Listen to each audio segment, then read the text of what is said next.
Usher, Beyonce, and Mariah Carey actually did private New Year's gigs for $1 million. Did New Year's gigs for Gaddafi's kids. Can you fucking believe that? How much fucking money do you need to make? You know? You're going to take a gig where you're going to go dance like a goddamn fucking clown for a mass murderer's kids? And then you take that fucking blood money and what he's done. You couldn't remember that he claimed he was behind the Pan Am bombings that killed fellow Americans? The fuck is wrong with you? The Royals loved the show. Everyone was happy. The people that were doing the festival were thrilled. And, it was just this great positive thing. And I got to tell you, just to be a part of that was fucking amazing. And the comedians that I've been talking to just saying, like, dude, you can feel it. They wanted it. So it was a mind-blowing experience. Definitely top 3 experiences I've ever had. All right, so after years of Bill Burr trashing celebrities for taking blood money and railing against billionaires and ranting about wealth inequality, he decided to go to Saudi Arabia and accept money from the royal family, who are known for using modern slave labor, which he's being paid not to mention and help cover up. You know, when he got back, he only talked about how amazing Saudi Arabia was.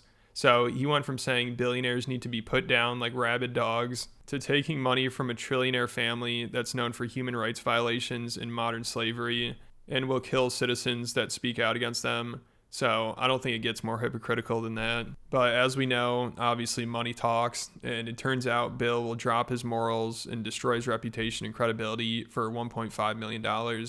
And now he's just getting cooked for it. People are so pissed at him. And everyone doing the festival. Like, this has become a pretty big controversy, but out of everyone, Bill was definitely the most shocking for people. I mean, I don't think anybody was that surprised to see Tom Segura and Andrew Schultz taking the gig.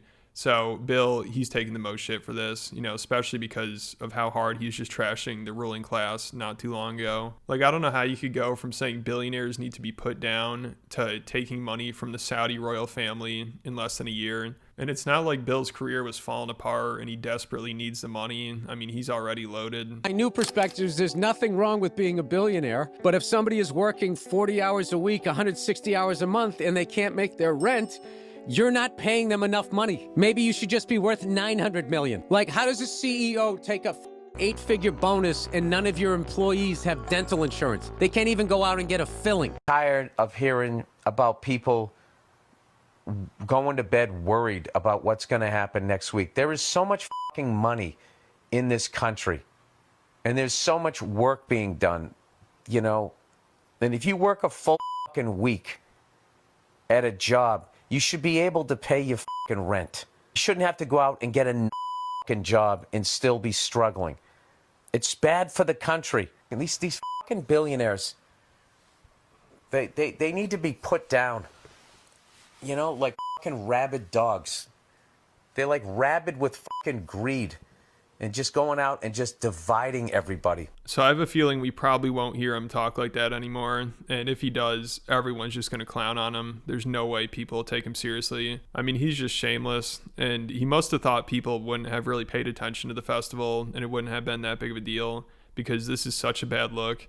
And it was kind of under the radar until a few weeks ago when other comedians started calling them out. And then this clip of Shane Gillis went viral where he was talking about how he's turned down multiple offers. And now this story has gotten a ton of attention and everyone's commenting on it. And people are really disappointed in Bill Burr especially. Everyone's like, yeah, you should do it. Everyone's doing it. It's like, for Saudis? Yeah. Weren't those the 9/11 guys? So I thought. Aren't they exactly the 9/11 guys? Now, there's a lot of drips, killjoys, and dweebazoids who are saying, oh, they shouldn't do comedy over there because it's whitewashing a regime that just in June killed a journalist and killed Jamal Khashoggi and played a big role in 9/11. Shut up. Name one comedian who hasn't whored themselves out to a dictator. Incredibly lonely it can feel to look around and see people you used to admire and respect cave and show up in Saudi Arabia to take a check and abandon even the most basic principles they always claim to hold. These people have failed to employ the most basic common sense and critical thinking, and others have decided to cynically accept money in exchange for whitewashing and BS. At the same time, these same people claim to be progressive, here in the United States. I have to tell you, I really think that Bill Burr sort of fucked up here, bro. I really think he fucked up. This person said, hey, did you know that Bill Burr is going to the Saudi Arabia Comedy Festival, the Riyadh Comedy Festival? And I said, that can't be true. No. That's not true. Is it? No, that's not true. Come on.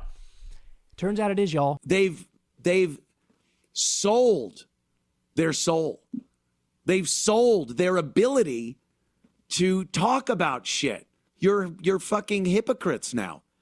And everything you say is to be looked at through the lens of taking millions of dollars from slave owners. And also, obviously, part of the deal for these free speech warrior comedians is they can't say anything bad about the Saudi family, culture, government, religion, and I'm sure a ton of other stuff. And even before they went there, they weren't allowed to criticize any of that on their own podcast in America. Like Tim Dillon originally accepted an offer and he started ranting about how they use slave labor on his podcast, and that got him fired. So these comedians have to censor themselves and just say positive things about Saudi Arabia. They're basically Saudi shills now. Like, as soon as Chris DiStefano got there, they put a camera in his face and made him talk about how much he loves Saudi Arabia. I'm loving this country so far. I've been here for about 10 hours.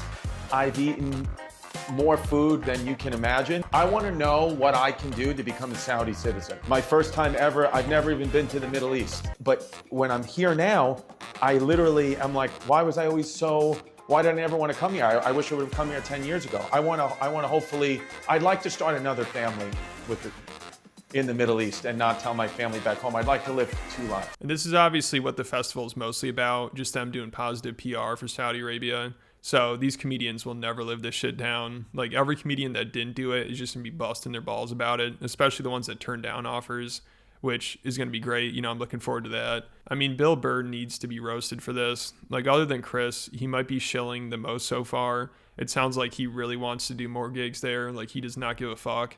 I mean, he's getting a ton of backlash. His fans are so disappointed. All his comments are negative, and people want to hear what he has to say about it. And he did address it on the most recent episode, but he just talked about how amazing it was and how it's the best thing he's ever done, which is exactly what the Saudis want. Like, this is why they're really paying him. And he obviously wants to keep doing gigs there and making $1.5 million a show. So, of course, he's going to go all out shilling for the Saudis. Of Saudi Arabia is what I've seen, like, on the news. I literally think I'm going to fucking land, you know, and everybody's going to be screaming, death to America. And they're going to have, like, fucking machetes and want to, like, chop my head off, right? Because this is what I've been fed about that part of the world, right? And we're flying over it.